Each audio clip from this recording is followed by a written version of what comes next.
les enjeux qui nous concernent. Cube Radio. En direct à LCN. 10h30, on va rejoindre Philippe Vincent Foisy pour son commentaire. Salut Philippe Vincent.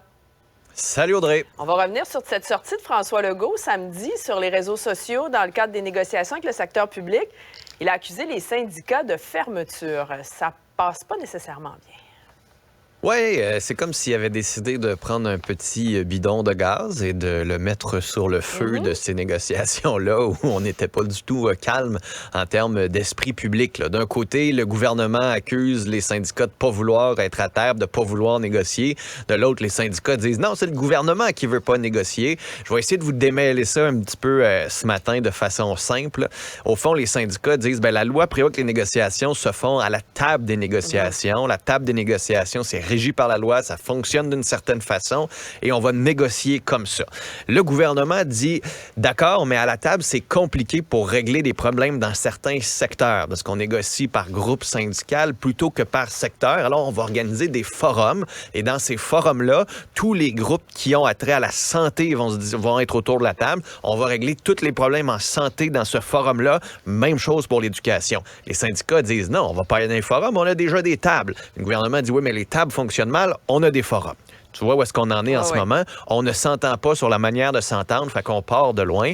Et c'était compliqué. C'était compliqué parce que les deux côtés ne veulent pas entendre grand-chose. Le gouvernement dit, oui, on va aller à la table, mais on y va un petit peu, tranquillement, pas vite. Alors que le syndicat dit, on aimerait ça qu'on y aille beaucoup plus. C'est juste que quand François Legault arrive puis ajoute une couche de critique à celle que Sonia Lebel a faite au cours des derniers jours, à celle que les commentateurs aussi, là, à un moment donné, tout le monde veut que ça se règle, cette convention collective. Ouais. L'opinion publique est derrière les infirmières, derrière les préposés aux bénéficiaires, derrière les enseignants. C'est juste qu'on veut que ces gens-là, on puisse régler le problème collectivement. On l'a vu, il y a des conventions collectives, la dernière, qui ont été renouvelées, mais les solutions qu'on a mises ne se sont jamais vraiment rendues sur le terrain. Fait que si on était en mesure de se parler tout le monde ensemble, peut-être que ça fonctionnerait. Je ne comprends pas, sincèrement, cette obstination-là des syndicats à ne pas vouloir essayer les forums. Au moins les essayer, au moins allez-y, montrer que vous êtes de bonne foi, ça aurait été la moindre des choses. Mais quand François Legault arrive comme ça, dit qu'ils font preuve de fermeture, alors qu'il y a une autre stratégie complètement différente avec Terre-Neuve, où il s'était même excusé du mauvais deal de Churchill Falls, a-t-il dit. À un moment donné, on pourrait faire preuve des deux côtés d'un peu plus d'humilité, de mettre l'orgueil de côté, dans le but de quoi? D'avoir une solution pour qui? Pour les citoyens. C'est pas la première fois qu'ils tentent ça, les forums comme ça, puis je pense que ça n'avait pas été plus populaire la première fois. Non, mais on pourrait peut-être donner une chance aux coureurs. Là. Je veux dire, ça fonctionne pas ce qu'on fait visiblement depuis le début. Fait que peut-être qu'on pourrait changer certaines façons de faire. Et ça n'empêche pas d'avoir des tables non plus. Au pire, aller au forum. Au pire, dites que ça fonctionne pas. Mais au moins essayer dans le but du bien public. Là. Maintenant, il y a encore des allégations qui ont fuité dans les médias là, sur l'ingérence chinoise dans les élections. Ouais, ça nous vient de Global News cette fois-ci. Puis là, c'est un cas précis. Hein. Souviens-toi, dans le Globe and Mail, on avait un rapport qui parlait d'ingérence, puis c'était un peu général, puis il parlait de certains députés. Là, on a le cas d'un député. Il s'appelle Han Dunn. C'est un député de la région de Toronto en 2019. Ce qu'on apprend, c'est qu'il aurait été aidé par le consul chinois qui aurait nolisé des autobus pour envoyer des personnes âgées. On aurait même écrit le nom du candidat là, sur leur bras pour être sûr qu'ils aient voté pour cette personne. On aurait même menacé des étudiants étrangers, des étudiants chinois, d'absolument aller voter pour cette personne-là, sans quoi ils n'auraient plus le droit d'avoir leur visa. Donc, on parle d'une campagne ici bien organisée, mais ce qui est le pire là-dedans, Audrey, c'est que on aurait averti le bureau du premier ministre.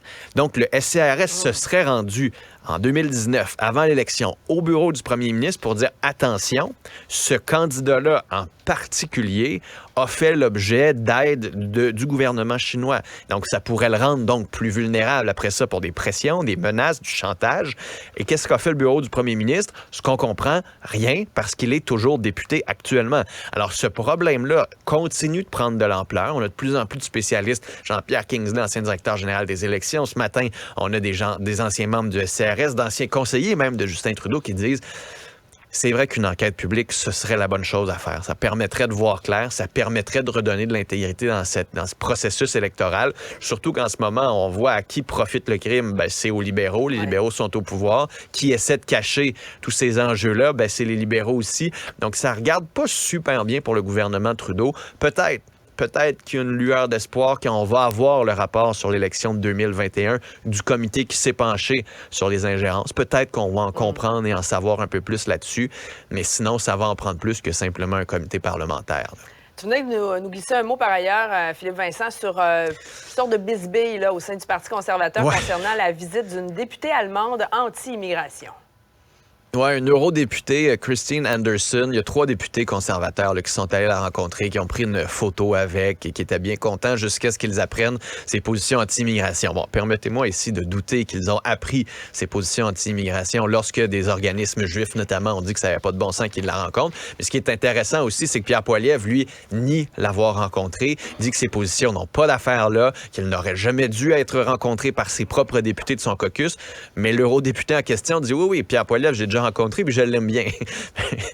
C'est un petit peu compliqué d'essayer de voir clair dans le jeu. Est-ce qu'ils se sont rencontrés? Est-ce qu'ils ne se sont pas rencontrés? L'un dit que oui, l'autre dit que non.